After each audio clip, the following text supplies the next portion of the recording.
여러분 안녕하세요. TH진입니다. 이번 영상은 금융공기업 경제학 필기시험 문제 유형 중 논술형 문제풀이 전략에 대해서 알아보겠습니다. 금융공기업 A매치 필기시험을 준비하시는 분들은 꼭 끝까지 시청하시길 바라겠습니다. 경제학 필기시험은 주어진 문제에 비해서 시험 시간이 타이트하게 주어지기 때문에 각 문제별로 시간을 재고 푸는 연습까지 돼 있으셔야 합니다. 금융공기업 A매치 필기시험은 객관식과 주관식 중 주로 주관식 위주로 문제가 출제가 되죠. 이건 아무래도 주관식이 객관식보다 변별력이 높기 때문입니다. 경제 필기 주관식 시험은 크게 약술형, 논술형으로 두 가지로 나뉩니다. 약술형은 문제에서 주어진 현상을 특정 이론을 가지고 간단하게 해석하거나 특정 이론에 대한 설명과 시사점을 물어보는 문제로 그 문제 관련 경제학 이론의 핵심 키워드, 관련 그래프만 들어가게끔 3-4줄 정도 그 분량으로 답안 작성하시는 전략이 주로 활용됩니다. 여기까지는 필기시험을 준비하고 계시는 분 대부분 충분히 대비하실 수 있습니다. 약술형이라는 단어에서 알 수 있듯이 간단하게 답안 작성하는 문제라서 경제학 개념 정리 한 바퀴만 돌아도 충분히 대비가 되거든요. 그런데 논술형 문제 같은 경우에는 좀 얘기가 달라요. 경제학 필기시험에서 가장 큰 벽이 논술형 문제예요. 논술형 문제가 무엇인지 예시 문제 자료를 하나 들어보면서 설명드리도록 하겠습니다. 네, 화면에 보이는 이 문제는 2009년도 국회 5급 채용시험 경제학 제1문인데요. 실제 A매치 금융공기업 필기시험에서 출제되는 논술형 문제와 가장 유사한 형태의 문제 중 하나이기 때문에 이 문제를 들고 왔고요. 보시니까 어떠세요? 참 겁나게 길죠? 그런데 진짜 이렇게 출제가 돼요. 논술형 문제는 이렇게 긴 내용의 지문 한 단락과 관련 서술형 문제 5-6개로 구성된 유형으로 출제가 됩니다. 이 논술형 문제에서 고득점을 받는 첫 번째 관건은 1-2분 동안 이 문제 지문을 정확하게 해석을 하고 각 문제들을 한번 스캔을 하면서 답안지를 어떤 방향으로 작성해야 하는지 그림을 그려낼 수 있느냐에 따라 그 성패가 달려 있습니다. 먼저 문제 지문을 한번 같이 읽어보죠. 200명의 소비자로 구성되어 있고 T1과 T2의 2기간 동안 지속되는 다음과 같은 시장 경제를 분석해보자. 모든 소비자는 2기간에 걸친 소비, C1과 C2에 대해서 동일한 선호 체계를 가지고 있고 이는 효용함수 이걸로 표현된다고 한다. 자, 2기간 동안 지속되는 시장 경제 그리고 2기간에 걸친 소비, 이 문구를 통해 이 문제는 기간 간 소비 모형에 대해서 다루는구나 라고 모두들 떠오르실 거예요.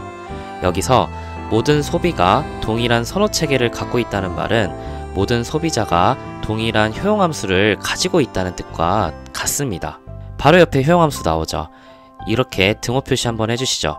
그 다음 효용함수 형태가 어떤 형태인지 봐야 합니다. 이 효용함수 형태를 콥더글라스 효용함수라고 하죠. 이 효용함수를 해석해보면 지금 이 소비자는 C1, C2 재화를 주어진 예산 내에서 2:1의 비율로 지출하고 싶어 한다는 뜻이고 이 문제를 보고 계시는 여러분은 이 함수를 보자마자 제가 말씀드린 내용이 머릿속에 바로 떠오르셔야 돼요. 그 다음 내용 계속 읽어보죠.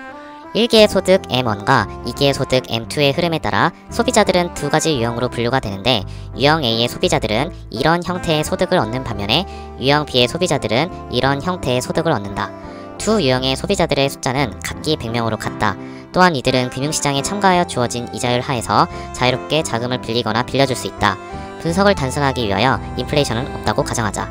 자, 이 지문을 해석을 해보면 유형 A의 소비자는 1기에는 소득이 있고 2기에는 소득이 없다.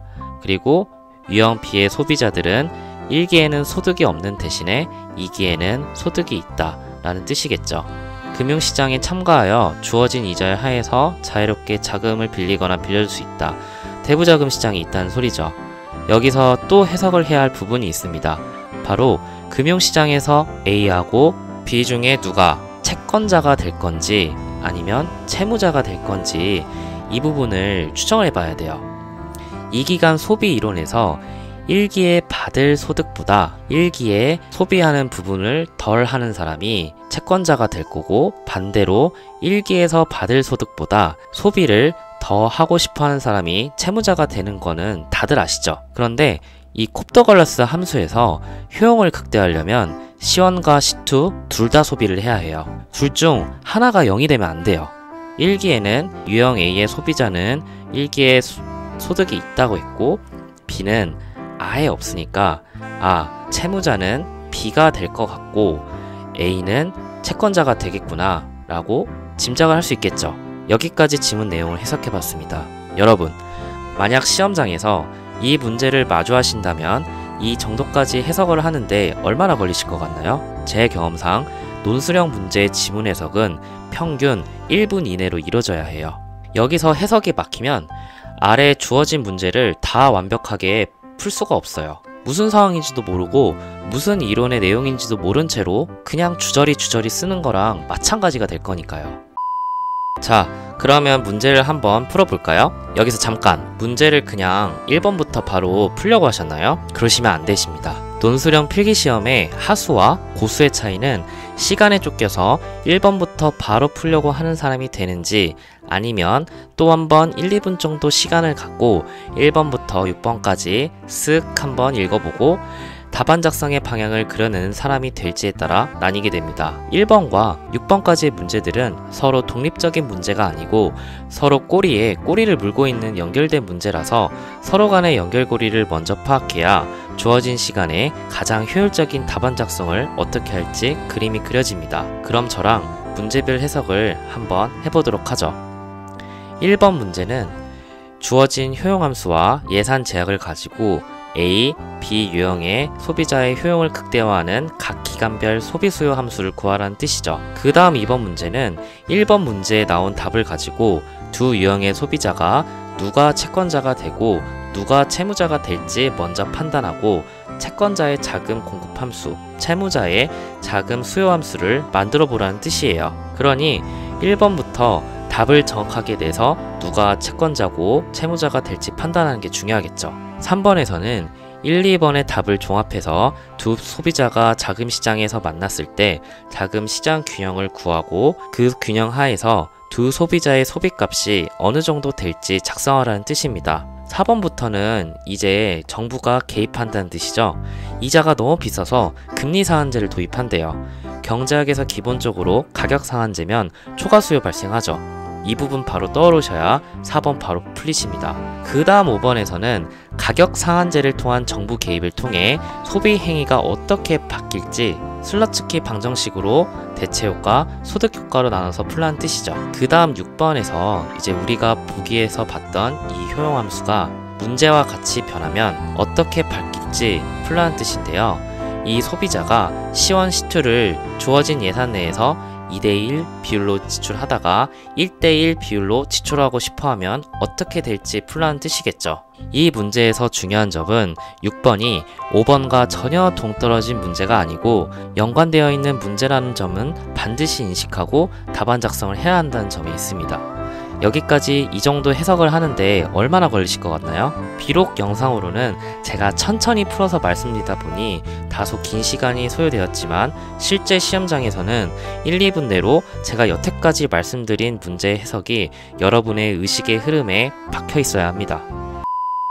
여기까지 금융공기업 논술형 문제를 마주했을 때 지문과 문제 접근 팁을 설명드렸고요. 다음 영상에서는 위에서 말씀드린 지문과 문제별 해석을 바탕으로 실제로 문제를 어떻게 풀어야 고득점 받을 수 있는지 제가 실제로 작성했던 문제풀이를 공개하면서 문제풀이 연습 팁을 말씀드리겠습니다. 다음 영상 공개 전까지 여러분들도 이 문제를 미리 풀어보세요. 그럼 다음 영상에서 뵙겠습니다. 이 영상이 도움이 되셨다면 좋아요와 구독 클릭 부탁드리겠습니다. 감사합니다.